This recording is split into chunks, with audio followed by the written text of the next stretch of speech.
वेदवत जात के राजा अरे वेदवती कन्या जिनकी निराली रही लिखते कभी भोजराज हंसते हंसते अरे प्यारा कलम जो संताली रही।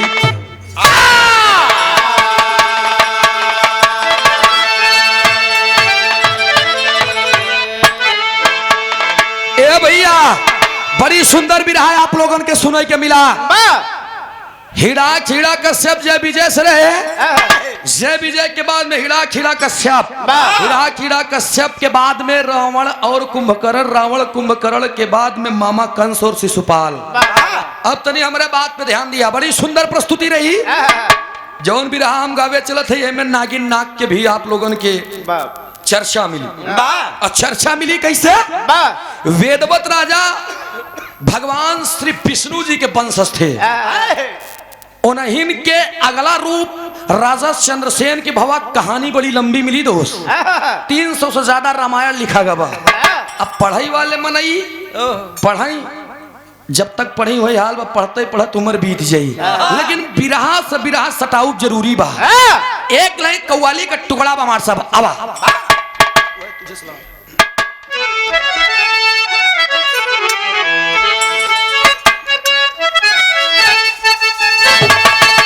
आया है कौनो लड़का रहे बुलेट से जात रहे, रास्ता में के एक लड़की दिखाई गई स्कूटी से ही। जब स्कूटी से लड़की दिखाई गई तो करे सामने ले जाए के बुलेट रोक दे।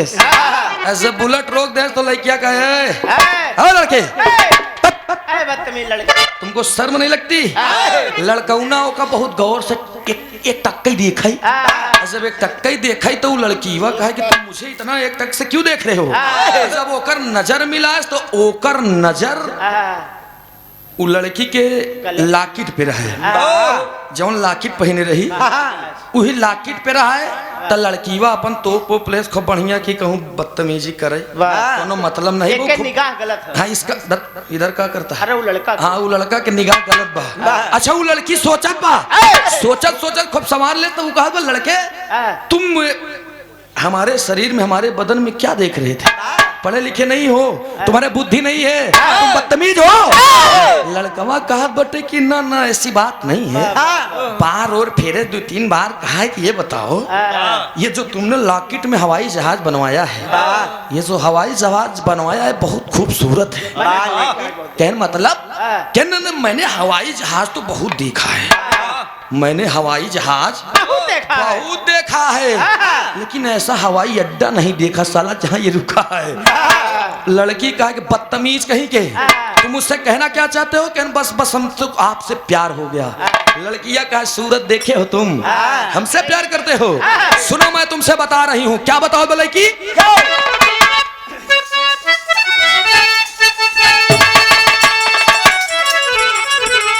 यह बता है अरे मैं नाजे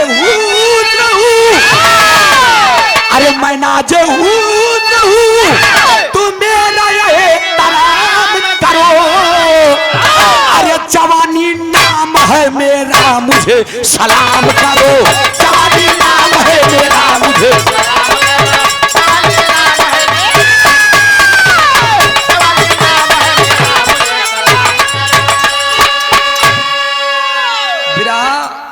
जगत के शानदार ढोलक मास्टर हमारे अजय भैया इन देखन में नान क्या है बस जान लिया। हाँ देखन में छोट बाकी घाव करे गंभीर। कईयो ब्रांड नहीं लेथिन कईयो ब्रांड। हाँ भैया बहन आप लोग सुन भाई भैया मीरा मूर्ति जी के मुखार बिंदु से अच्छा जे ना जाने वो तो फिर ना जाने, हम लोग तो जानी थी। हम तो जानी थी कि पुराने पीस में एक पीस बची यहाँ। अरे वाह बाकी सब जने गए लेकिन आज तक टाइट था तू ब्रांड देनी है भैया। 101 रुपया का पुरस्कार हमारे अजय भाई ढोलक के बड़े शानदार वादा का ही बात है। तू तो लहरी काका नहीं बख्शा भाई सब कम दे रहे हैं तो सब कम दे रहे हैं। एक दिन तो लहरी काका जब जाए लगे तो अजय भैया कहन कहन काका कहन कह हमार मुंह बंद का बंदे रही है। हाथ पकड़े अच्छा हम बैठा रहे हुई हाथ पकड़न कहन काका कहन का कहन काल से हम वाह 100 रुपया कम दे के मार दे है हमारे मारते ना हम। अच्छा काका कहन चुप रहो यार, आज के बाद तो हम बोलबे नहीं करब। अजय भाई कहन हमू ब्रांड ही कि तू हमका पूछबे। अब पूछेन और अच्छे अच्छे गवैया के तार देन 101 रुपया के पुरस्कार भैया के नमस्ते बा, आशीर्वाद दे हम बच्चे कला में कामयाब रहे। कबो कबो कहत हम तोहार चाचा लागी थी, चाचा लग कोनो बात नहीं, बहुत बहुत नमस्ते बा, प्रणाम भाई भैया। जब लड़किया इतनी बात कहे तो लड़का रहे अहिरे के लड़का बर्दाश्त होत बा, तुरंत एकदम फेटिया ये कहे मैं तुझे सलाम भी करूंगा, प्रणाम भी करूंगा, आदाब भी करूंगा, नमस्कार भी करूंगा, लेकिन मेरी एक शर्त है, तुझे सलाम करूं मुझे सलाम, मैं नाजे हुस्न हूं तू मेरा एहतराम कर, और जवानी नाम है मेरा मुझे सलाम करो। तब लड़कवा बताओ क्या बताए,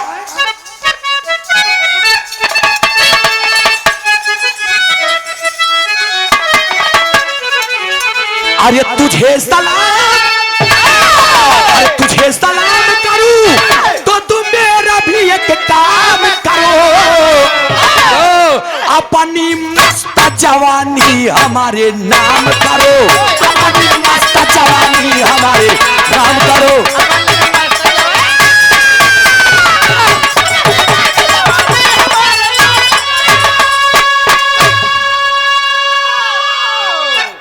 महाराज एक वेदवत का दूसरा रूप राजा चंद्रसेन का, दुनिया कहानी गायब लेकिन गावे बसावे के मूड मिजाज अलग हो। आज घोड़े पे सवार होकर के चल दिए बियाबान जंगल में, और जब बियाबान जंगल में चल दिए राजा चंद्रसेन चला जाता है मनमस्त होकर के, और जब चला जाता है तो उनका रास्ता में एक नागिन और नाग मिलन जोड़ा देखा, एक ही एक थी पैदा भरा नाग बेटा, एक ही नागिन और नाग दुन्नो मिलन, और जब दुन्नो मिलन तो राजा चंद्रसेन घोड़े को बांध दिए पेड़ में, और नागिन नाग के देखे लगे होत का हमार साहब कहना पड़ा यही भाव में,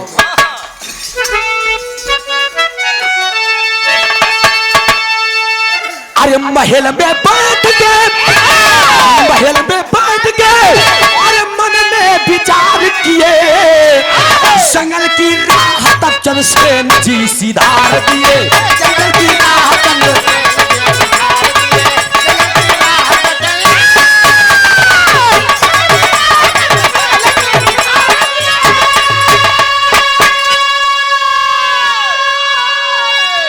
नागिन नाग दोनों जब दिखाने ना राजा चंद्रसेन सोचे लगे कि नागिन नाग करत का है, दोनों नाचत रहें, और जब दोनों नाचत रहें तो नाचते नाचते नाचते नाचते दोनों मदमस्त हो गए, और जब दोनों मदमस्त हो गए तो राजा चंद्रसेन सवाल कर दिए कि या नागिन, इतना ही सुनते ही महान तन नगवा और नगिनिया दोनों वही एक ही पेड़ रहन, वही पेड़े के नीचे बिल रहन, वही बिल ये में चला गए, और जब बिल में चला गए राजा चंद्रसेन वही पेड़ के ऊपर चढ़ करके बैठ गए, और जब चढ़ के पेड़े पे बैठ गए तो होत कब हमारे सामने नज्म की लाइन में कहना पड़ा,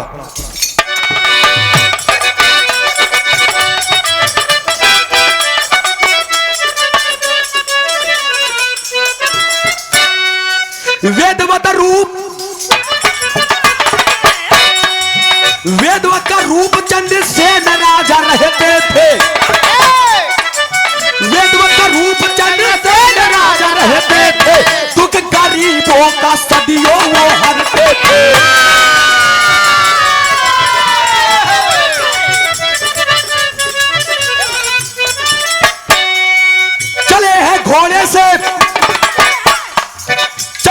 घोड़े से पसीना बा बदनिया में, चले हैं घोड़े से पसीना बा बदनिया में, नाक के साथ नाती सुंदर नटनिया से,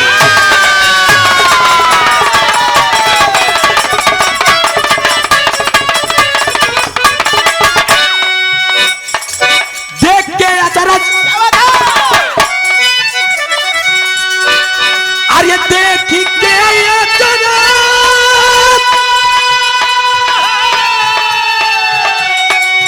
देख के अजरार चंद्रसेन की मिला उठे, देख के अजरार चंद्रसेन की मिला उठे, नागिन नाग छठ से फिल्म से उठाई उठे,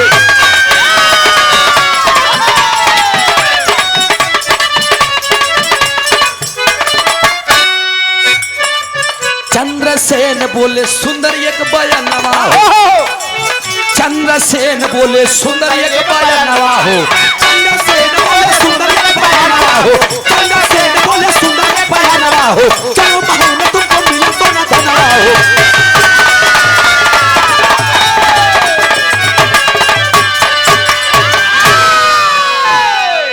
राजा चंद्रसेन डांट कर कहते हैं कि ये नाचता फालतू में कोनो मतलब नहीं करत बा। अरे हमरे महल में चला नाचा हुआ तो का अच्छा अच्छा खाना पीना सोना चांदी हीरा मोती सब तो का मिली। जब इतना नगिनिया सुने तो मेहरारू चिबिल्ली हो भाई के रथ लबर चटनी मेहरारू कहेस कि नगवा से पूछे लाग सैया अगर तोहार मर्जी हो तावा चली। नगवा कहा जैसे तोहार मर्जी हमार कोनो वो कहा सुनिए में बा नहीं बता। नगिनिया जब इतना बात सुने तो राजा चंद्रसेन से कह दी चलिए हम भी चलेंगे। और जब इतना बतिया कह दे तो चल दे। आगे आगे आगे आगे नगिनिया के पीछे नगवा और नाग के पीछे राजा चंद्रसेन। ये तीनों लोग चला जाते रहे। रास्ते में होत कब एक तर्ज लग गई मार साहब।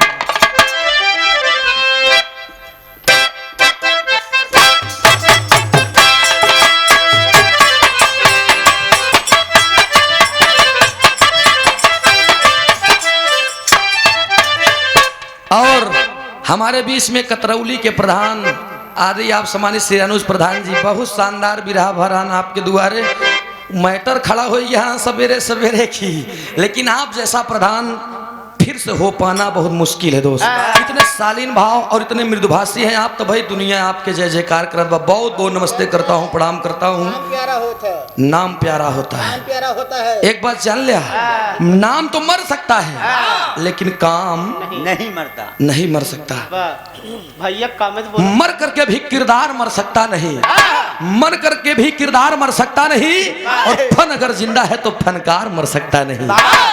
दोस्ती में दोस्त का खुदा होता है। दोस्ती में दोस्त का खुदा होता है। दुख तो तब होता है जब एक दोस्त से जुदा होता है। अरे खुदा अपनी अदालत में मेरी भी एक अमानत रखना। मैं रहूं या न रहूं ऐसे शालीन भाव इंसान को सलामत रखना। कहना पड़ा मार सब एक लाइन तर्जबा। आए हाय हाय कोनो लड़की रहे वो करे लगे जाए कि हमरे जैसे चिबिल्ला लड़का कहा ए भौजी का कर रख ले बाड़ू। लड़किया जब लड़का इतना पूछल बा का पूछे मारे अरे बोला अरे बोला काका हो बोला काका तू बेचेलू तरकारी बोला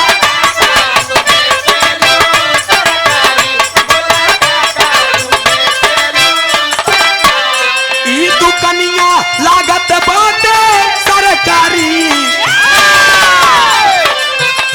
ई दुकनिया लागत बाटे सरकारी बोलो को तू बेचेलू तरकारी।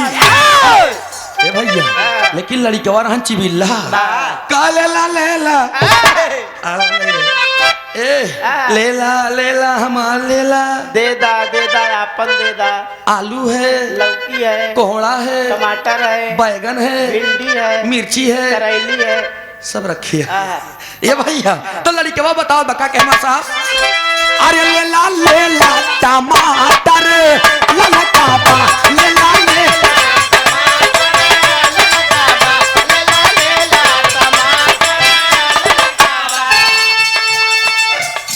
आलू गोल गोल भाटा लमकाबा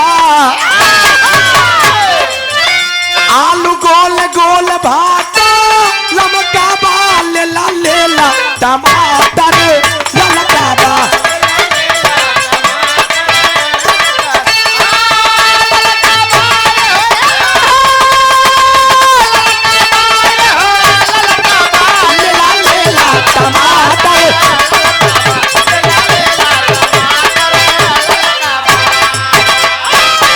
लेकिन चंद्रसेन करते हैं क्या।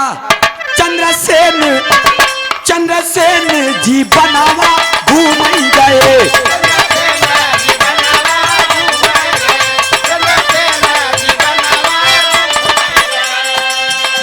अचरज देखे नया नवा घूम गए,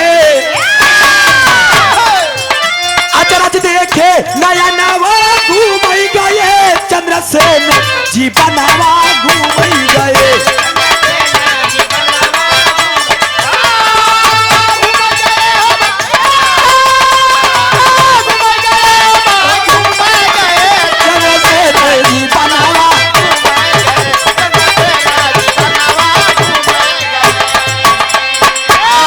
महाराज राजा चंद्रसेन की बातों में हाँ कह देती है नागिन। सुंदर सुंदर पहिरई के पैबुआ सनावा, सुंदर सुंदर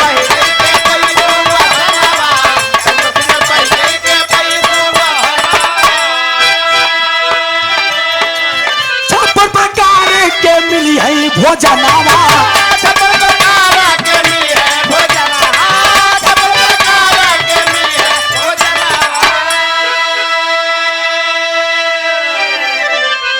और ये द यूनाइटेड स्टेट्स ऑफ अमेरिका कहो तो हिंगा न चली, लेकिन काम हो पूरी रात की।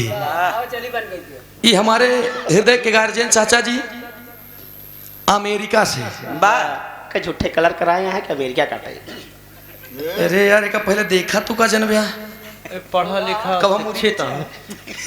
ए भैया ये 8,700 रुपए का पुरस्कार हमारे हृदय के गार्जियन हमारे चाचा जी अमेरिकई हम ई डॉलर अमेरिका का भैया तू का जन कच्चा 5 के बाद पढ़े है नहीं भट्ठा गया है ये तो हम मिल गया जीवन उद्धार हो जाए। और हमारे हृदय के गार्जियन हमारे चाचा जी राजेश यादव उर्फ डब्लू आपके सुपुत्र दिशु हमारे छोटे अनुज की तरफ से 101 रुपए का पुरस्कार दोनों लोगों को बहुत है नमन है प्रणाम बा आशीर्वाद की चाह एक स्वर से सभी सकल पंच के नमस्ते बा एक समेट के रखा भाई बचाए की। हाँ चाहे 500 ज्यादा हाँ एक दई हम कही हम 500 रुपये कमाई लगी लेकिन कल हम ले ली। हाँ बहुत बहुत नमस्ते बा प्रणाम बा एक स्वर से सभी सकल पंच के नमन बा। कहानी से ध्यान हटे ना बात होत रही कोनो दिक्कत मिल रही बात गाना के भोजपुरी कलाकारों के लिए एक ही बात मैं कहना चाहूंगा इनकर जिंदगी चाहे जितनी बेकार हो जाए लेकिन ये छोड़तन कुछ नहीं। मेहरारू के ऊपर चुनाई से लेकर नीचे तक के गाना गाए दिए हैं खाली हिट होई बरे। कौन कौन जैसे में अब तो कहियो बताइए जैसे केसिया में लाल पियर गम के लगा जरा ओकरे बाद आई जे खिचिल्लान यही रे टिकुलिया पे 3 जने के रखले बन पुलिस दरोगा हवलदार और नीचे आई जा अखियों से गोली मारे आई जाओ नीचे नथुनी कमाल कैले बा गोरे गोरे गाल गाल पे उल्फे उल्फे बाल हो तेरा क्या कहना अतनी ओठे पे आई जा उठलाली से रोटी बोर के बतावा पूरा नीचे चले जा फिर चिल्लाने की झुमका चूमे ला गोरे गोरे गाल के और नीचे चला जा हार के सिंगार बड़ा नीक लागत बा और नीचे चला जा तोहर दोनों बैलून साला धुक धुक करे और नीचे चला जा तो ढोड़िए में चाय बिस्किट पीबा राजा जी तो 100 साल से ज्यादा तू जीवा राजा जी और नीचे जाबे जी करा मोर भैया जाबो करा था मेरे ऊपर छोड़ दे हम कुछ ना कहा मन से धू चिल्लाई देने करे बात बतावा का अच्छा इतना तो ठीक रहन चलाए मान रहन एक बाद में मीरा मूर्ति जी आप तो विरह जगत बहुत शानदार गाई कह करे बात गाई दें ताबीज बना दी ओझा जी सैया के 2 इंच बढ़ जाए अच्छा इतना तो ठीक रहन जवन जवाब लगाई दिए वो कहा ताबीज बना दी ओझा जी सैया के हरदम खड़ा रहे 2-4 मिनट में मजा ना आवे घंटन तक वो अड़ा रहे सार बांसे का खम्मा रहल का भाई बांसे के थून खम्बा पढ़ा लिखा था नहीं। ए भैया तनी अब हमारे बात पे ध्यान देते ही तो बात के बात रही पहले के गाना और अब के गाना में बड़ा फर्क बा। पहले के गाना कितना शालीन रहे जानता कि लाल दुपट्टा उड़ गया मेरे हवा के झोंके से कितना जने मर गए कोरोना खोखे खोखे से। सही बात है कोरोना कहर अच्छे जान ले लेकिन यही भाव में कहना पड़ा मार साहब आज राजा चंद्रसेन जी कहे हैं क्या बोलो थे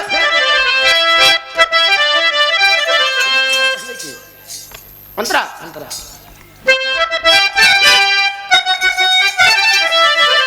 अरे सुंदर सुंदर पहिरई के पैबू वसना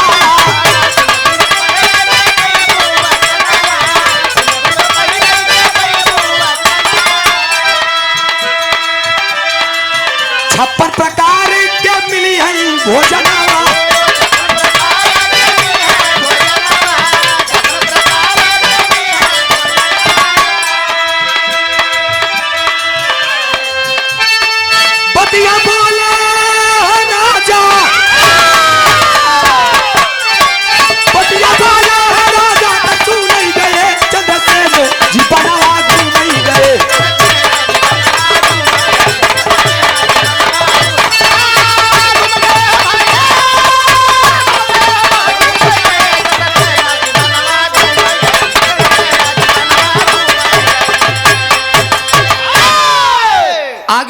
चली जा रही है नागिन मटकते हुए, बीच में नाग एकदम मुस्कुराते हुए चला जा रहा है। पीछे से राजा चंद्रसेन के दिल में पाप जाग उठा, और पाप क्या आता है कि नगिनिया नाचत बहुत टाप, एक लई चलते ही अपने दरबार में नाचबो करी बहुत टाप। लेकिन अगर इन नगवा रही तो जैसे जैसे ही कही वैसे करी नगिनिया, वैसे वैसे नगिनिया करी। एक रिमोट ही हटाई, एक काम करी रिमोट कि हम हटाई दे, जब ये चली चला जाई तो जैसे हम कहा वैसे नगिनिया। इतने पे राजा चंद्रसेन नगवा के पूंछ पकड़ के 5 बार नचाई के छोड़ दे। नाग जा करके गिरता क्या है, एक लाइन तर्ज लग गई मार साहब।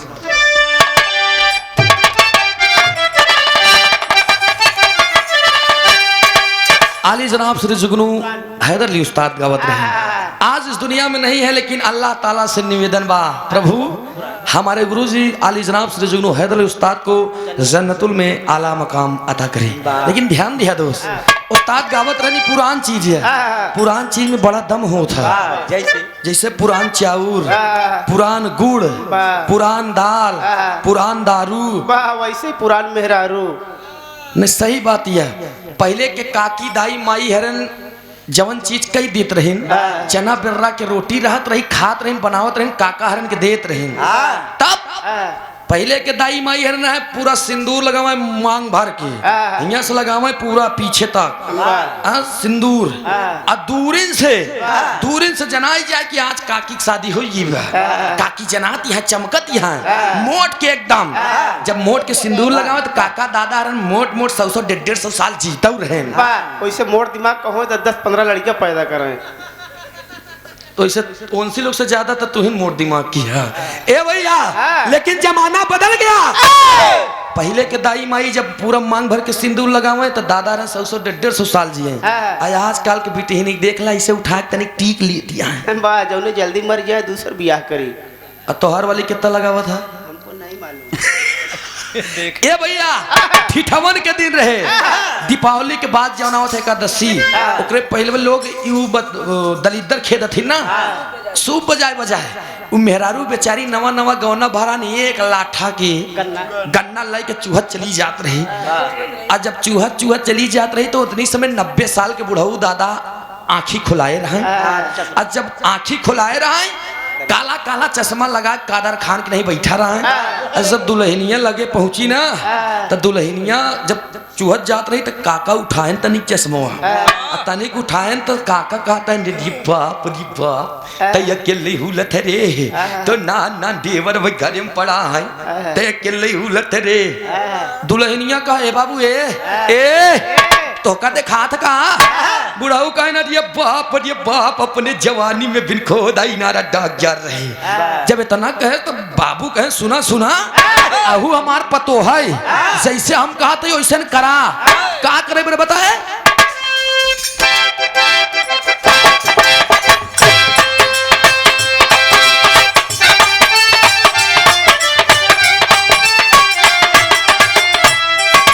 ए भैया यही बताओ तो मेहरारू कायर ऊपर के तोड़ के लाड़ी कावन के दई दे,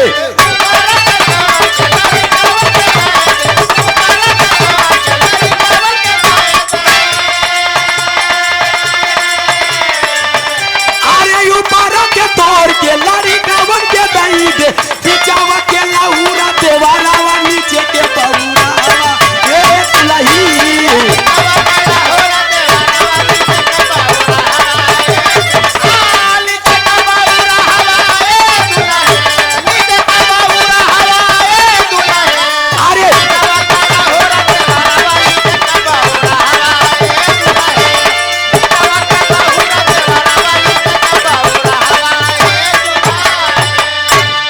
लेकिन आप लोग बात पे ध्यान देंगे दोस्त, इधर होत का बा, अरे नागावा के चंद्रसेन फेंके है उठाई,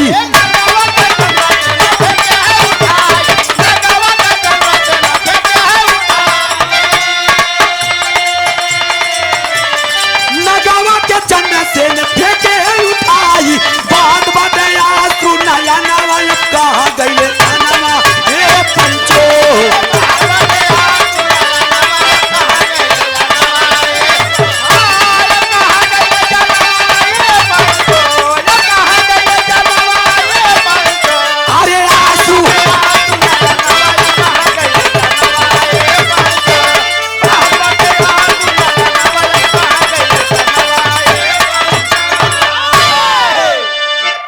जा करके नाग को फेंक दिए और नाग नचते नचते नचते नचते बचाओ बचाओ की आवाज देते हुए जा करके नाग फनी के डार पे गिरता है और उसके पूरे बदन में कांटे चुभ जाते हैं।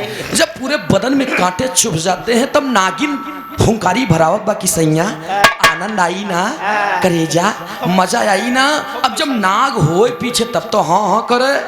जब 5-7 सवालों में जवाब न मिला तो नागिन पलट करके देखती है और जब पलट के देखा तो राजा चंद्रसेन घोड़े पर सवार होकर टिक टिक टिक टिक करके धीरे धीरे आ रहे हैं। नगिनिया राजा चंद्रसेन से सवाल करत बा कि राजन हमारे पति हमारे सुहाग हमारे सैया कहाँ गए। राजा चंद्रसेन कहते हैं हम नहीं जानते, वो तो वहीं से नहीं आए। थोड़ा सा निगाह बगल हुआ, जब तनी से नजर बगल भा नागफनी के पेट से लटकता हुआ सौ राजा चंद्रसेन के जस्ट साइड से दिखी कौन नागिन के। नगिनिया कहा बड़ी बाप रे बाप, दौड़ करके जाती है।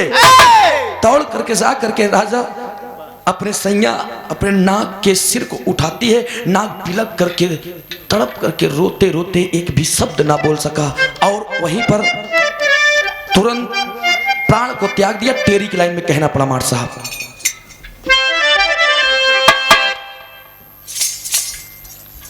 अरे मोरे राम नजरिया बरसै नागिन के सुना, अरे नजरिया बरसै नागिन,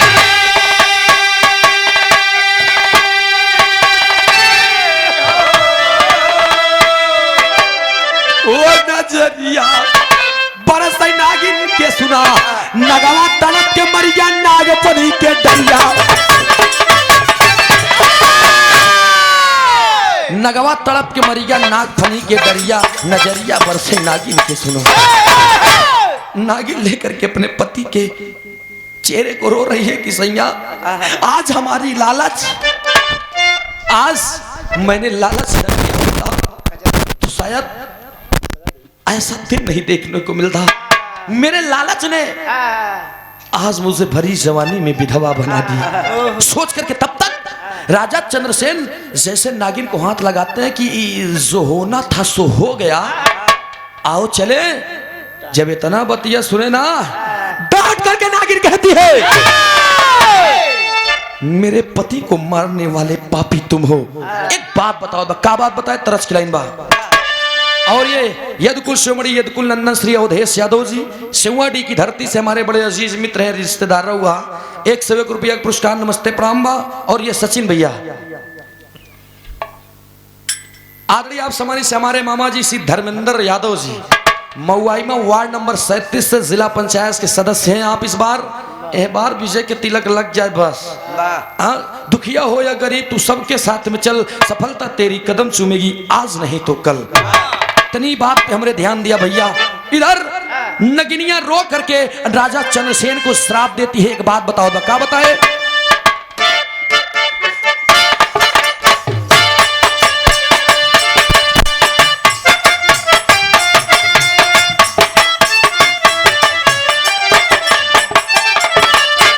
यह तरज की लाइन बा, कजरा लगवा लियू हाय हाय हाय,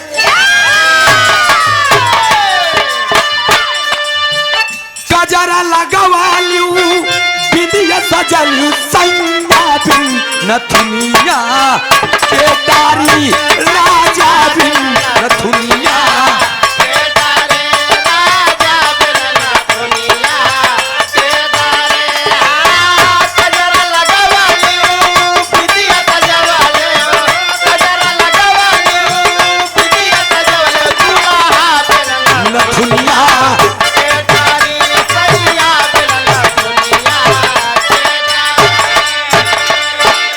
लेकिन नागिन श्राप दे बका विधवा बनैला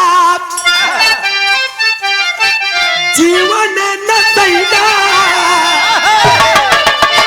विधवा बनैला जीवन न सैला, राजा हो सरपवा हम पे भाई राजा हो सरपवा,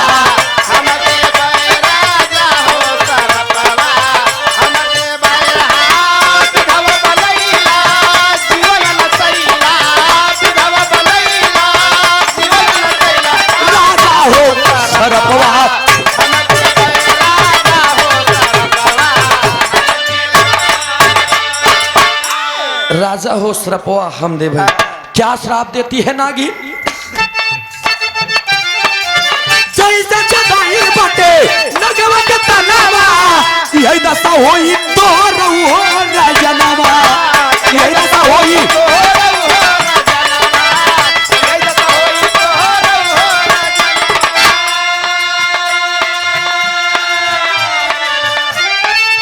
जैसे जदाई बटे नगवा के तनावा, यही दशा होई तो रहो राजनवा। आंसुआ बहाइला, आंसुआ बहाइला, माहुरा किया राजा हो सारा पावा हम देवा।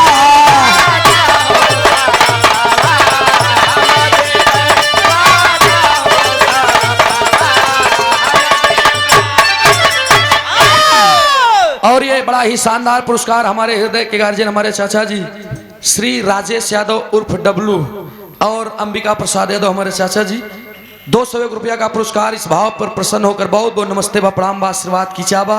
ए भैया नागिन रोहत बा और आंखों से सुधारा बात बा और कहा बा कि मेरे पति को आपने इस दुनिया से मिटा दिया। मैं साथ जाती हूँ जिस तरीके से मेरा सुहाग इस समय कांटे पर तड़प तड़प के मर रहा है राजन, यही अस्त्र यही जितने कांटे मेरे पति के तन में चुभे हैं इतने कांटा तोहरे तन में चुभी, यही दशा तोहरो हुई। वेदवत का रूप चंद्रसेन का रहा और चंद्रसेन के बाद में जब द्वापर में वही रूप बदला तो बने कौन? भीष्म पितामह। वही चंद्रसेन भीष्म पितामह बने और जब अगले युग में भीष्म पितामह बने, इधर देखा, इधर सब पहुंचे थे, चंद्रसेन पहुंचे हैं घर पे, घोड़े को बांधते हैं, रानी साहिबा आती हैं और रानी साहिबा कहती है कि रे सैया आपका चेहरा लटका हुआ क्यों? तब उस समय राजा चंद्रसेन एक बात बताते हैं पापट की लाइन में। क्या बताओ थे?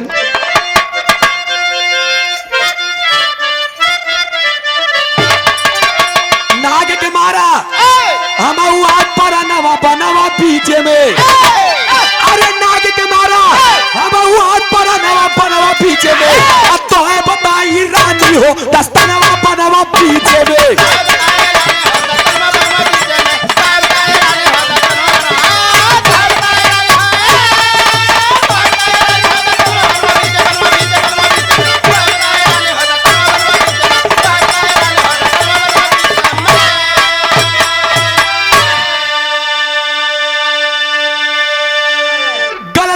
पछतावा है मुझे सारी उम्र,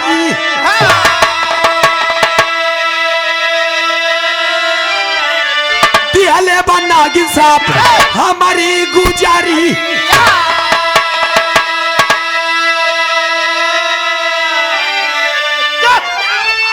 अरे चिंता में झुरात बाटे तनवा बनवा पीछे में, अरे चिंता में झुरात बाटे तनवा बनवा पीछे में, तो है बताई रानी हो दस्तरवा बनवा पीछे में।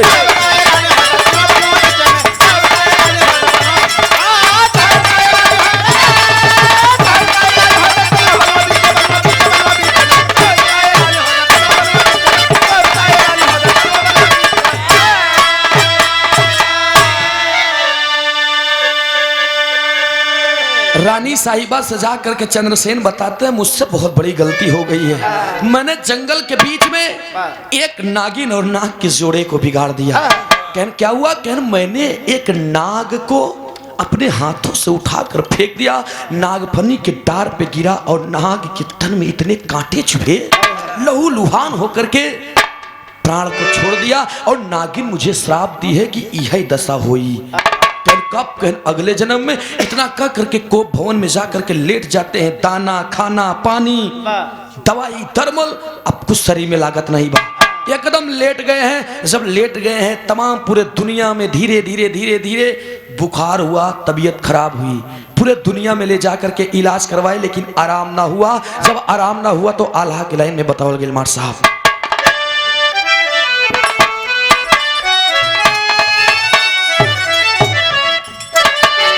आए आए आहा ओ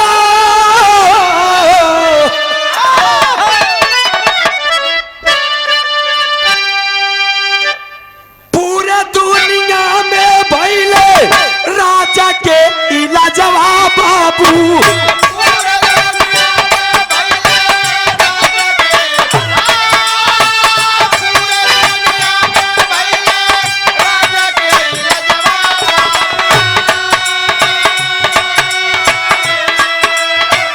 धीरे धीरे देहिया में आइल बाबू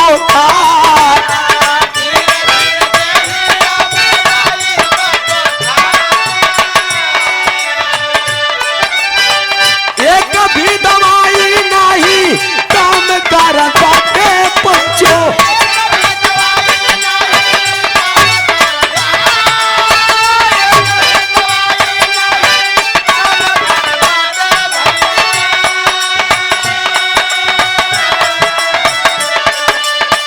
राजा चंद्रसेन करे मन में विचार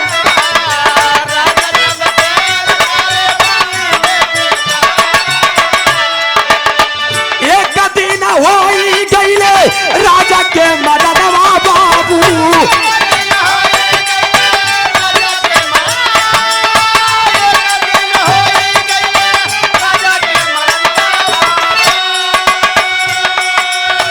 पीटी पीटी छाती आके रोवई परिवार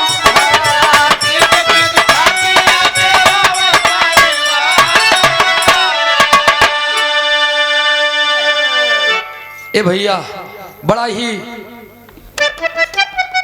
ना उधर धीरे धीरे तबीयत खराब हुई और तबीयत खराब होने के बाद धीरे धीरे समय आता है आज दवाई दरमलेक भी काम न कैलस चंद्रसेन राजा इस दुनिया को छोड़कर चले गए।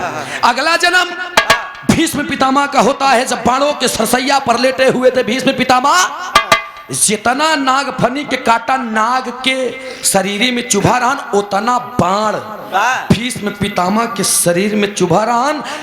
अर्जुन नकुल सहदेव भीम भगवान श्री कन्हैया सभी लोग मायूस हैं लेकिन वही बीच में हंसते हुए द्रौपदी आकर के ठट्ठा मार करके हंस देती है और जब ठट्ठा मार के हंसत बा तो भीष्म पितामह पूछते हैं कि दुनिया हंस रही है दुनिया रो रही है अरे द्रौपदी तुम क्यों हंस रही हो। द्रौपदी कहत बा कि ए भीष्म दादा ए भीष्म पितामह हम बतावत ही हम काहे हंसत है बतावत बका बताए खड़ी के लाइन में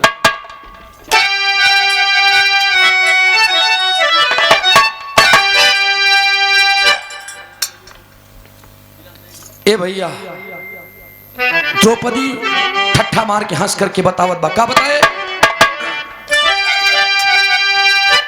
बुरे कर्म का अरे झोली में पाप हड़पे अपने करनी पे भीष्म पितामह तड़पे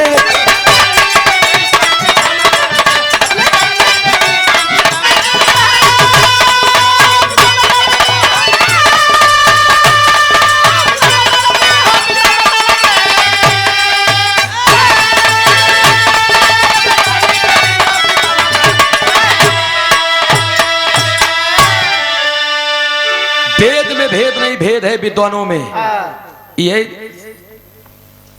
चंद्रसेन महाराज के कहीं कहीं पर ग्रंथों में देव और प्रभास नाम बताया जाता है जौन हम बहन बताए जय विजय के रूप हिरण्याक्ष और हिरण्यकश्यप रावण कुंभकर्ण शिशुपाल और मामा कंस बना कहीं कहीं पर शिशुपाल और दंतवक्र बताया जाता है लेकिन हम लोगों ने जो कई जगह पर पाया है प्रमाण वही चीज पेश करने का काम करते हैं।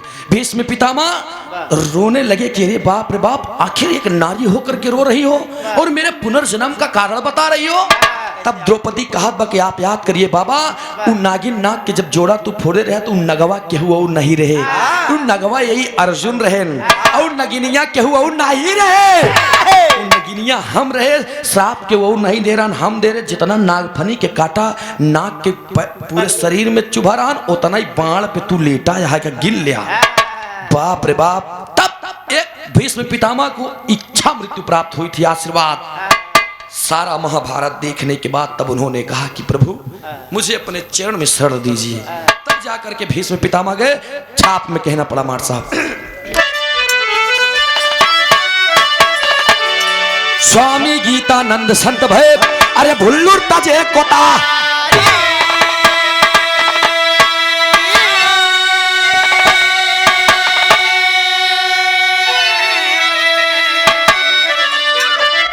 रामदार हैदर स्वर्ग में गईले, गुरु राजा राम कई बलिहारी।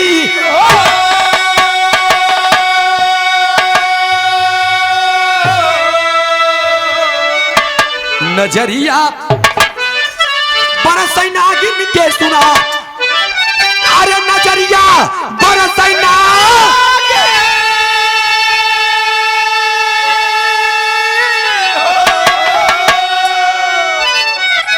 ओ नजरिया बरसै नागिन के सुना, गाँव सूरज यादव रक्षक मोर मयरिया, नजरिया बरसै नागिन के सुना।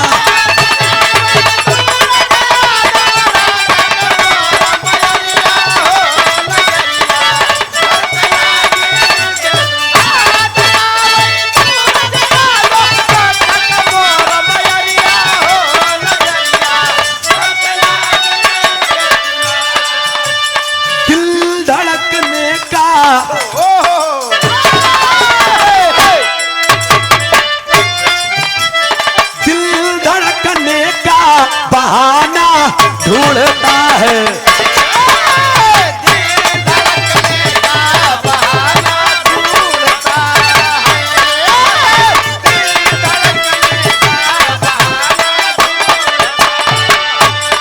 अब वही ना आप लोग उधर से नारी नारी के बात सुन रहे हैं ना।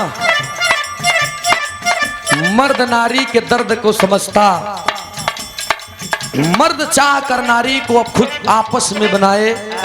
मर्द से है नारी, नारी से है मर्द, मर्द चाह ले तो उन्हें उंगली पर नचाए। मर्द की मर्दानगी को जानती है नारी, और नारी चाह ले तो मर्द संघर को सजाए। एक दूसरे के पूरक होते हैं नारी मर्द, न नारी अकेले कुछ उखाड़ सकते हैं, न मर्द कुछ अकेले कह सकते। दोनों एक दूसरे के पूरक होते हैं। यही पर हम बतौली हसुना, नारी घर यागन की,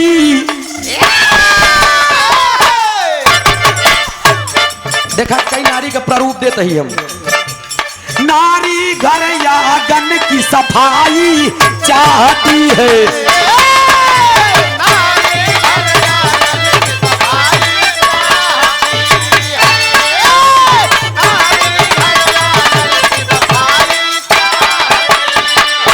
एक नारी माताएं बहनें जो घर आंगन की सफाई चाहती हैं, हमेशा साफ करती हैं। दूसरी नारी खेत सींचने वाली, ये नारी खेतों की सिंचाई चाहती है।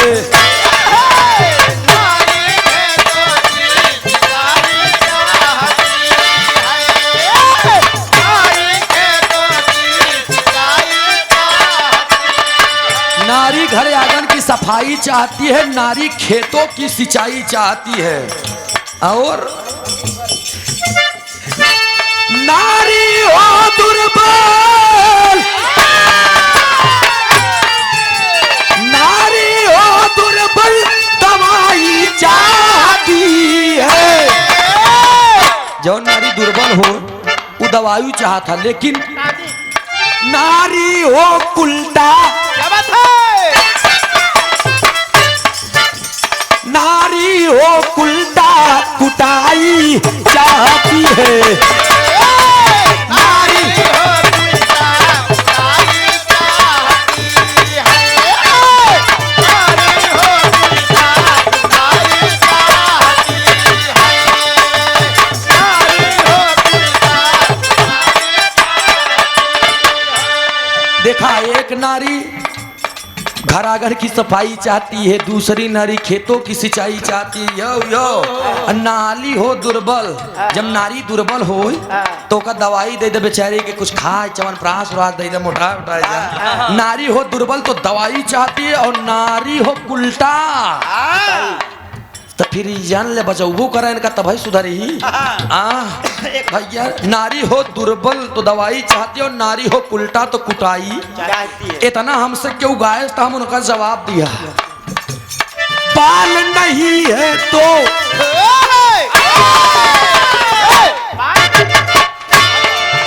बाल हेयर मर्दन के बारे हम मर्दन बोले हमने, वो नारी बताए हम मर्द के लिए ले लिए, लेकिन 12 तक रखे हैं उनका। बाल नहीं है तो दवाई ढूंढते हैं,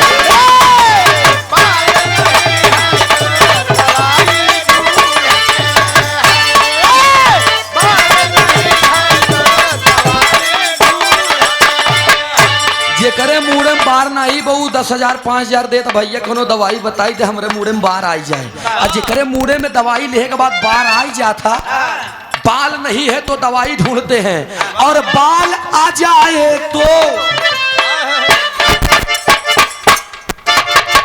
बाल आ जाए तो नाई ढूंढते हैं।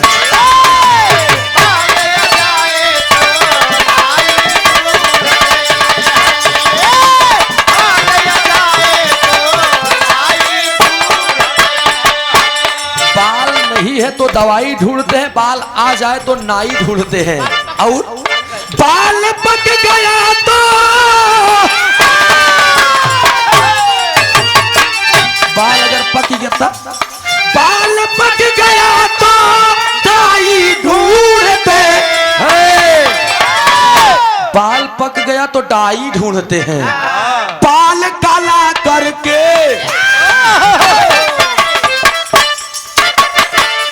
अरे बाल